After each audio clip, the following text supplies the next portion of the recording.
what a dreadfully boring show. I mean, that's really all I need to say is the show is dreadfully boring. There's nothing you're going to be able to get from me that you could not have gotten from just looking at some tweets. And that's it. You don't really need to sit down and do any kind of analysis on this show because it was all boring. This is literally Tony Khan booking. Oh, we're going to have this main event with it's 15 minutes, but it's the most obvious finish of all time. Yeah, Seth Rollins won. I could have told you that a month ago. You know how I know why? Because Finn Balor never wins. He literally never wins. Again, this is literally Tony Khan booking. You book a main event that is the most obvious main event of all time. And then you're surprised that the TV ratings or the viewership or however they're doing it in terms of Netflix is trending downward. Well, you booked a guy who almost never loses versus a guy who almost never wins. And then you put that as the last match. Duh. Come on, man. So let's talk about this. Let's talk about news and notes. WrestleNomics, they put out a story about how Netflix is coming up with the Raw viewership. It didn't make sense, and I didn't understand it. So I'm not going to touch it. I'm not going to sit down and read it and try to make sense of it. But it has something to do with runtime divided by viewers and all this kind of stuff. But it doesn't matter at this point, you know. I think that everybody who's getting real tight ass about this whole Netflix thing, how many people are watching Raw, it don't matter. They get a flat fee for 5 years or something like that. So it doesn't matter how much who's watching this shit anymore. I mean, that's kind of how wrestling is now. You know, I never was a TV ratings guy. Like, I always thought it was an interesting talking point. And it's only interesting so you can see as a barometer of whether what they're doing on screen works. But the week-to-week ratings don't really matter that much. It's all about trends. Is it trending upwards? Is it trending downwards? That's the kind of stuff that matters. And because of that, because everybody gets a flat fee, regardless of what, you know, this week's rating does or next week's rating, it's the same amount of money whether it tanks or it skyrockets, so it doesn't matter anyway, right? It's all about the trends. And I know that Raw is trending downward. It went from being like the number one show for like 2 weeks, or it's still a top 10 show from my understanding, but it's like on the lower end of the top 10. I think it got to like number 7 or something like that. So it's only been on Netflix for about a month, solid. You know, maybe a month or some change. And if you look at every episode since the first one, what have they done to really capture the audience, capture the imagination, or capture the intrigue of the audience? Roman Reigns has not been on this show since it aired. John Cena has not been on this show. The Rock has not been on this show. Nobody's been on the show. Gunther is the world champion. Okay? The casuals don't know who that is. They don't know who he is. Alright? The people who was watching the very first episode, who came to see The Rock and came to see John Cena, they don't know who Gunther is. They have no idea. And then they do nothing since then to really cement Gunther in your mind as the top guy on the show. They didn't even do that. So, I don't know how this stuff is calculated. I don't even want to know. It don't matter. It's a bullshit science anyway. So, I'll just say this. We're going to look at the trends. I think it was 7 the previous week or something like that. We'll see if it goes down or if it goes up. But I can tell you it didn't hold steady. It didn't hold steady. That tells you something is wrong. I don't expect it to go up, but I don't expect it to go down so sharply either. For it to not have been on Netflix that long. But then you also, if you're watching the show, what are you missing if you don't watch it? What did you miss? If you skipped Raw since it first aired on Netflix, what big segment did you miss? You didn't miss anything. Well, Penta debuted, but okay. You went and watched that on YouTube. Was that something you absolutely needed to sit in front of your television to watch? No. So what did you miss? That's another barometer of whether the wrestling show is decent or not.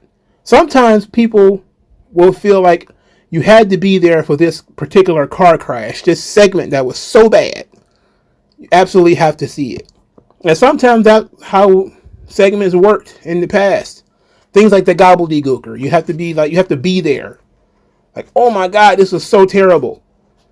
And then there were things that people didn't expect to be good that you wanted to be there for. But you're not getting either one of those now. Okay, if you watch this show, what did you get? Let's talk about what you got. You didn't get Rhea Ripley because apparently she's on her honeymoon, which is weird because she doesn't work anyway. Like, she doesn't really do anything. So she got married like 8 months ago or something like that. And now all of a sudden, well, I got to take my honeymoon now. Right before WrestleMania. Really? Triple H must have been the softest dad in the world. There's no God. She'd have had to wait until June to have her honeymoon. Right with it. She wouldn't have got one. Anyway. Sami Zayn, Kevin Owens are going to have an unsanctioned match.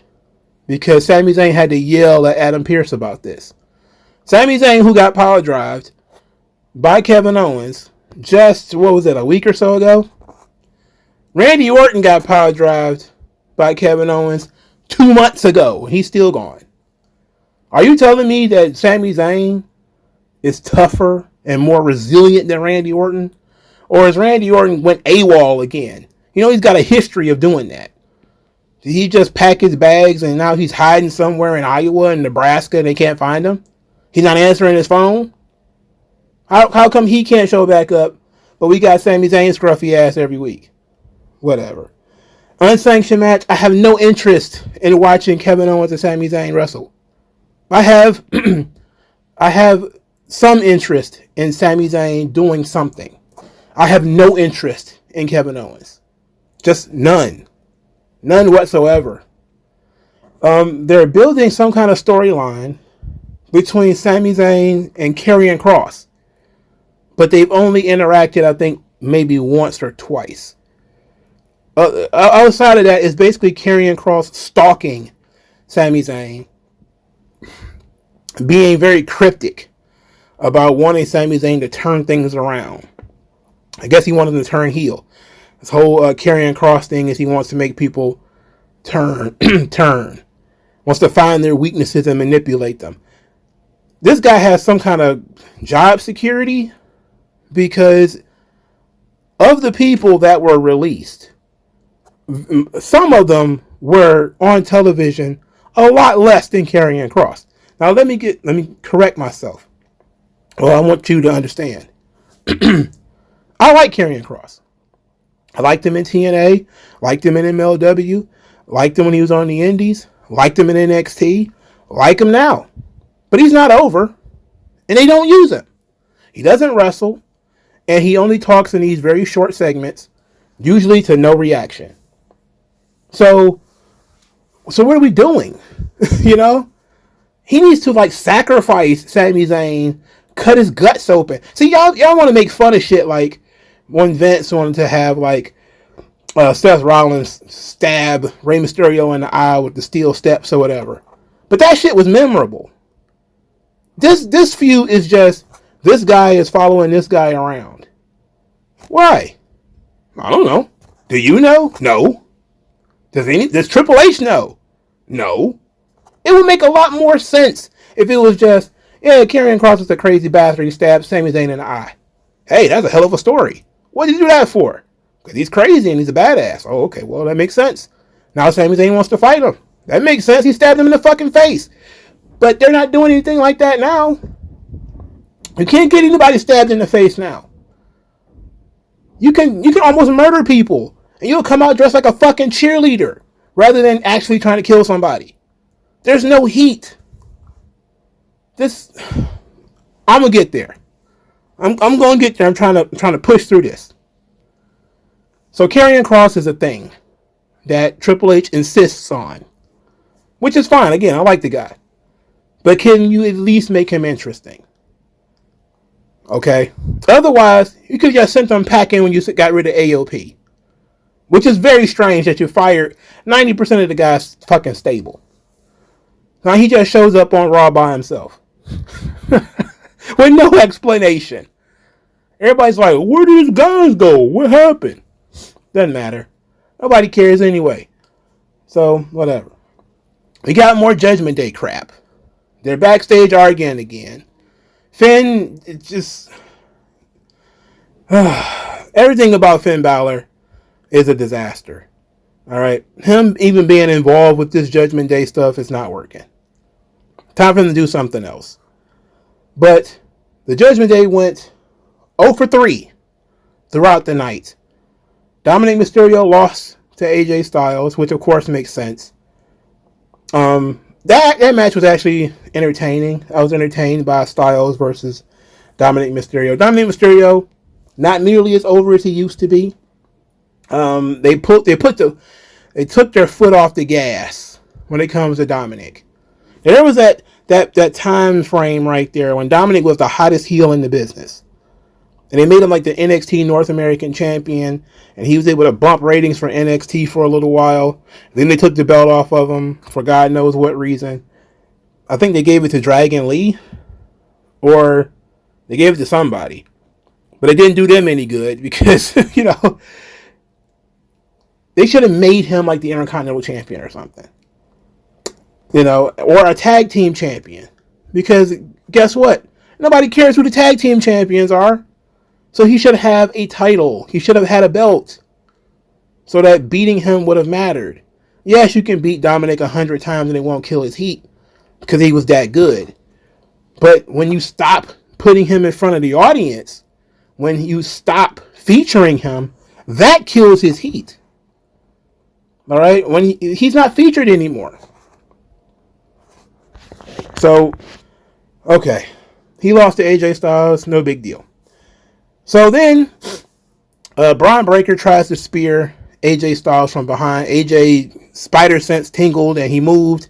And Bron Breakker speared Dominic Mysterio instead. Bron Breakker gets frustrated. He's very orange. He tears his shirt off. He throws it at AJ Styles, who catches it. And everybody was like, ooh. They're teasing AJ Styles versus Bron Breakker. Okay. I like that. I like that as an idea. Put some heat on it. I like it as an idea. But they were also teasing Bron Breakker and Penta. What happened to that? What happened? Remember, I think they did like 2 or 3 face-offs. And then it just stopped. It's over. Now Penta has been shifted to this European thing that they got going on here. We'll talk about it in a second. So Bron Breakker, again, don't get to talk on the show. Don't get to wrestle on the show. He got made to look like an idiot on the show, actually. He had to do one thing. One was spear AJ Styles, and he couldn't even hit the spear. Why not? Why can't he spear AJ Styles? What's the problem? I don't know. In any event, at least I like the idea of the match because I like both guys. And AJ Styles does still have something in the tank he has not washed. I mean, it's amazing. AJ Styles is a phenomenon. Not just phenomenal, he's a phenomenon. Because usually at his age, the wrestlers are washed. But he's still going pretty strong. The second Judgment Day loss. Raquel Rodriguez is defeated by Roxanne Perez. I'm sorry, Roseanne Perez. According to Lillian Garcia. Roseanne Perez. You see this young girl. What 22-year-old girl, or 23 or whatever she is named Roseanne. There hasn't been a Roseanne born since 1976. Lillian, what is wrong with your brain? Oh, look, everybody botches, but Jesus Christ. Alright. So, weird match this. Heel versus heel. And the people have no idea who Roxanne Perez is. So So she's already behind because she's a smaller opponent. So Raquel goes in there. She's basically doing physically dominant stuff, throwing her around, tossing her, all that kind of stuff. Stuff that makes sense due to the size difference. Liv Morgan is outside the ring. She's taunting. And then here comes Bianca and Naomi. And they dress like cheerleaders. Now, Liv Morgan did not admit that she attacked Jade Cargill. In fact, she did a classic heel move, which is to neither confirm nor deny, but basically to laugh it off. And so you would think they would be very angry, Naomi and Bianca, but they kind of weren't really. Again, they came out dressed like cheerleaders from a movie. They're cosplaying. I know Jade Cargill is a big thing about cosplaying, but they're cosplaying out here. They distract Raquel. Raquel loses to the Pop Rocks. So Raquel is big for nothing. It put Roxanne in a weird position because if she would have lost, that was actually worse than Raquel losing. So Roxanne Perez, first match on the main roster, she gets a chance to go to the Elimination Chamber. Shitting all over Raquel. I mean, again, you put Raquel with Liv because Raquel was supposed to be her heavy. Well, if she's the heavy, she can't just keep getting pinned. Otherwise, she becomes irrelevant. That's the point of her being the big bodyguard character, is that she's a toughie, a badass. If she'd have got counted out or something like that, that'd have been different. Her being pinned by this very tiny Roxanne Perez is just whatever. It's blowing my mind, all right? So, Naomi and Bianca beat up Liv Morgan. As they're beating up Liv Morgan, Raquel Rodriguez pulls her away. And now we're going to do this dance. They're going to have the actual tag team championship match next week. So they're not even building that for Elimination Chamber. They're throwing that on next week's Raw. Okay. Obviously, like I said before, it's clearly a red herring, and Liv and Raquel are not going to be our main culprits of what happened here. But the fact that there was not any passion in this assault at all, they didn't come running to the ring dressed in their street clothes or anything like that. It was weird. It was weird that they come out to do a beating dressed as cheerleaders. That's weird.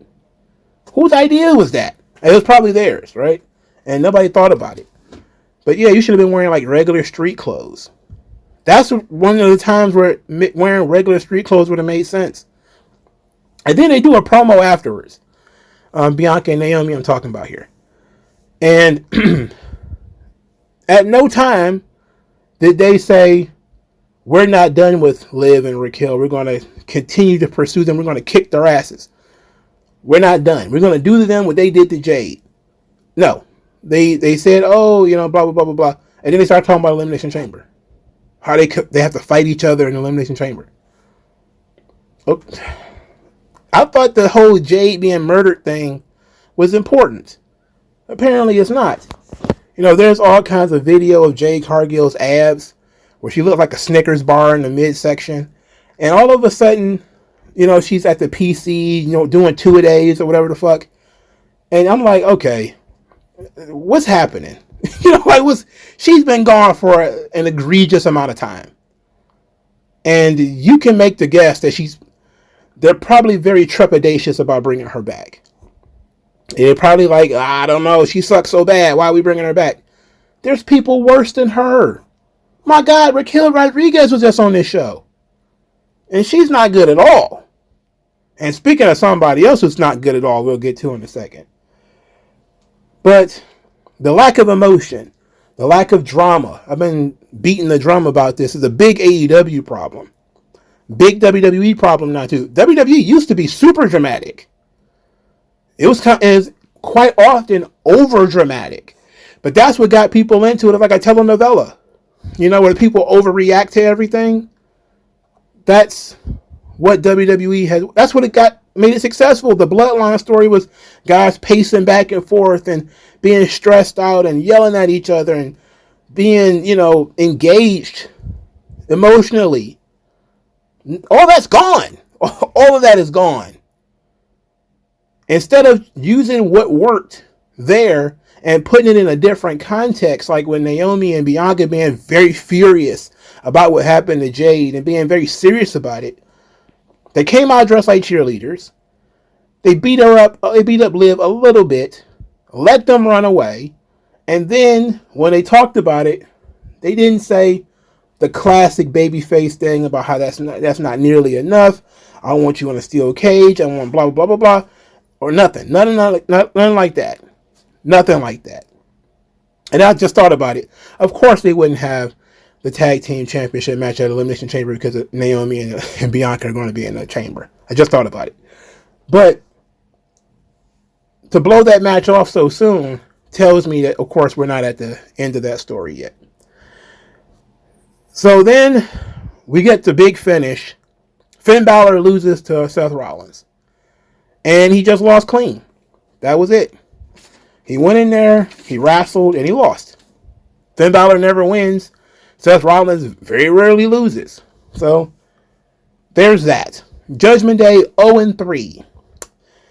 Next, Dakota Kai, who blows oysters, defeated Ivy Nile. Why? What was the purpose of Ivy Nile throwing Lyra Valkyria out of the Royal Rumble? What was the purpose of all of their confrontations? Only for Ivy to only get so far. But here's the most boring part of this thing. Who was the last person Lyra Valkyria wrestled for the Intercontinental title? It's a trick question. Because the last time she actually wrestled with the title on the line was the match she won it in. And who was her opponent? Dakota Kai. Huh. Chelsea Green. When she won the title, who did she beat? Well, she beat Mia Yim. Who was her first title defense against? Mia Yim. It's almost as if there's no creativity to this thing, but we're gonna make these people wait a month for a rematch. What the fuck is the point of that? What kind of division is this?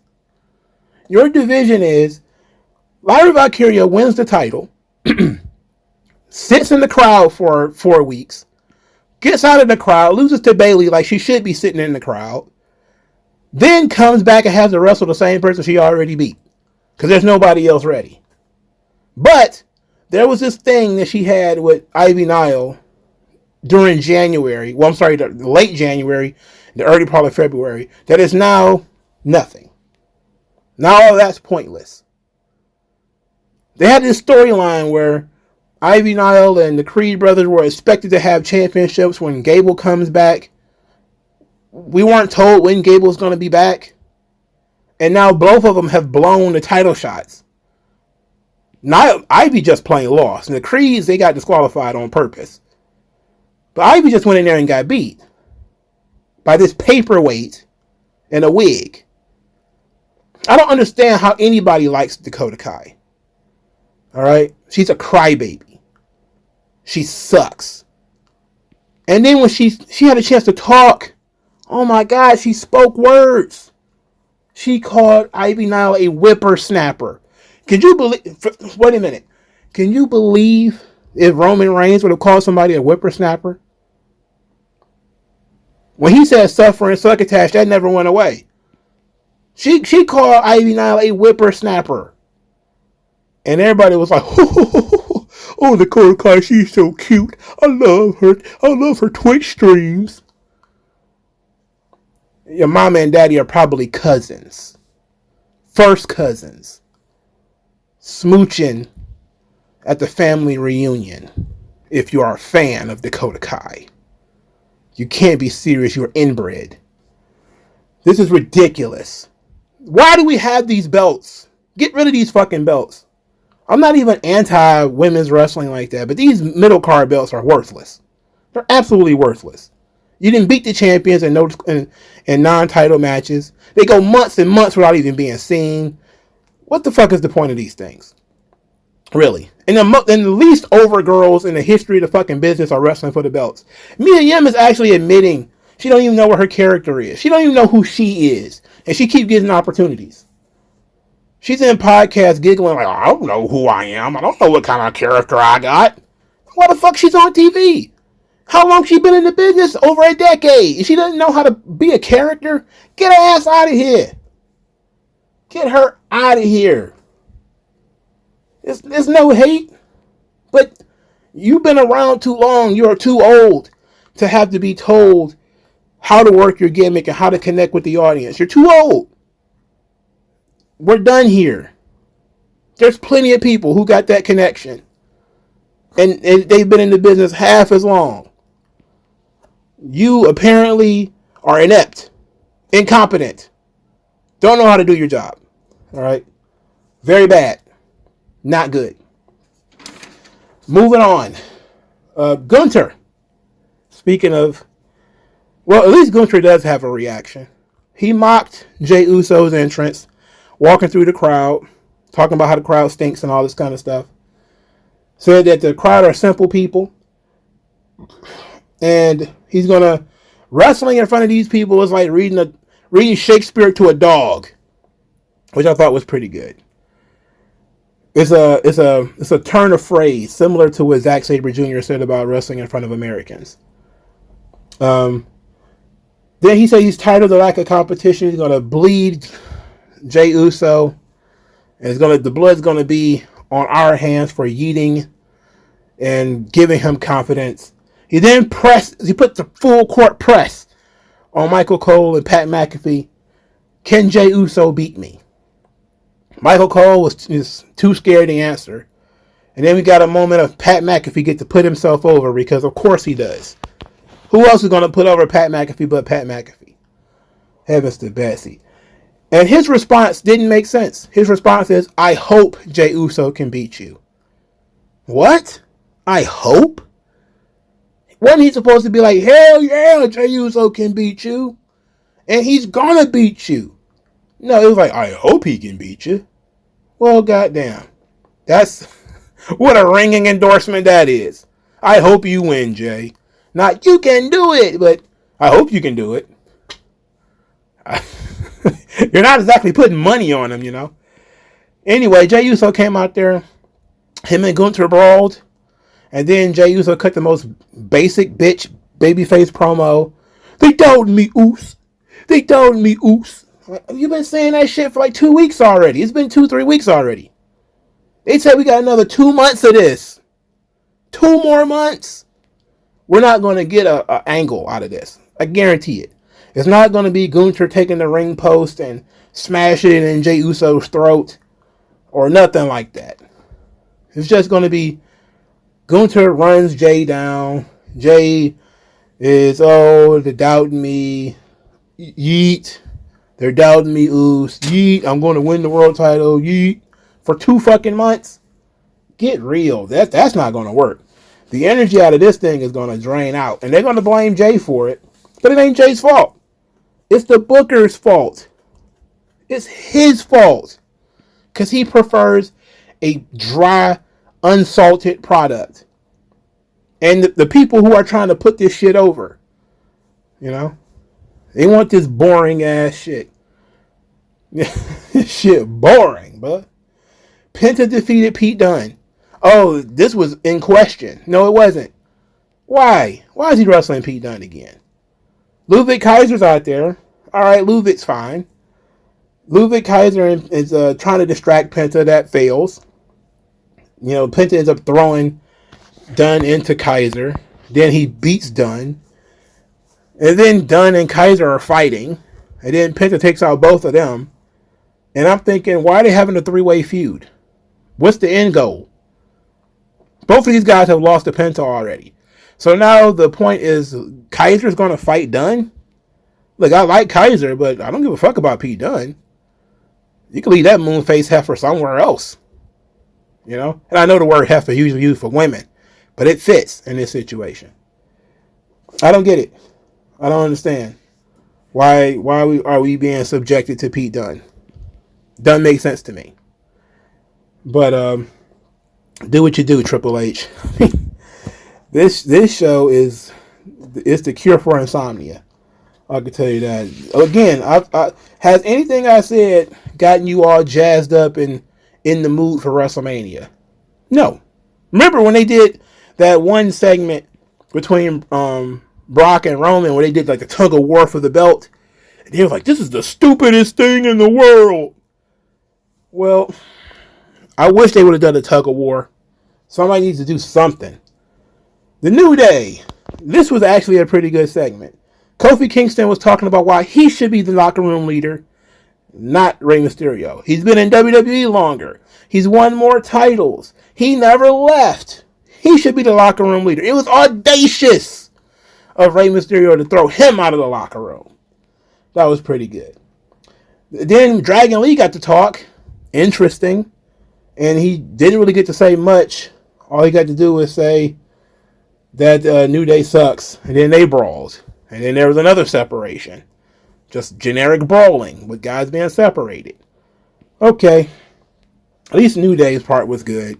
Kofi's a really good heel. Much better than we give him credit for. My question is, where do we go with this? Right? This leads to what? We've seen Rey Mysterio versus Kofi Kingston in 100 matches. Do we really want to see New Day versus Rey and Dragon Lee? Because that sounds like something you could do on Raw. New Day has a lot of heat right now, but they're in the lower tier of the company. If you really wanted to, I guess, cash in on the heat that they have, they should probably win the tag team titles. Now, I know you would say they won the tag team titles a bajillion times, and that would be true. But the War Raiders aren't over. Nobody cares about them. You know, like, the War Raiders can shit, fly, or whatever. Nobody cares. They want to impress everybody, jump up in the air and stay there, right? It's not going to happen. It's two fat white guys. New Day has heat. They should win the belts. And then Rey Mysterio should beat them for the belts. Give Dragon Lee a title. Also, give him a platform so that he can do better. The War Raiders can continue doing what they do. They could catch up, turn heel, try to win the belts back, whatever the case may be. But the belts are cold because nobody cares about the War Raiders. The New Day is over, but they don't have anything to fight for. And beating them leaves you nowhere. So, and then Rey Mysterio is stuck with Dragon Lee, and Dragon Lee is Dragon Ray. So, none of that makes sense. Anyway, New Day segment was actually pretty good. And that's all of Raw. That's it. That's the entirety of the goddamn show. When was the last time the Intercontinental Championship was defended on Raw? It's been at least 3 weeks, right? The tag team titles, I think they were defended at least 3 weeks ago, because that's when JD McDonough cracked his head open. The world title hasn't been defended on Raw in ages. The women's Intercontinental belts are going to be next week. Same thing for the women's tag belts. Everything is just, you're only painting with like 3 colors. Like, that's the one thing I say about Vince. Vince painted with all the colors. You know? He used, and it was weird, but he painted with all the colors. He would have some weird shit going on over here where a guy like Otis would be super over for no reason. You're like, why? And then you'll have like your main event guys doing stuff. And then there'd be kooky shit in the middle where, you know, some of it sucks, some of it's good, but at least they're trying. But everybody's in the mix, you know, to a degree. Not everybody, but all the titles are visible for the most part. Sometimes the belts will disappear, like when Dean Ambrose is a U.S. champion or something like that. Rare occasions where like Brock will take the belt and vanish for months at a time. But these guys are perfectly healthy, not even over, and not even being used. Lyra Valkyria is not over. Why is she being treated like she's Brock Lesnar, where she could disappear for 2, 3, 4 weeks? Why? She ain't over like that. You can do that if you're Undertaker. You can't do that if you've only been on the fucking show a year. You're not over enough to vanish. Brian Breaker, not over enough to vanish. With Triple H, gotta have his Seth Rollins match. Gotta have your 15 minutes of Sami Zayn. Goddamn, gotta book a Kevin Owens match. Ugh. This is Raw. Raw sucks. It's as bad as SmackDown. I can't wait for NXT.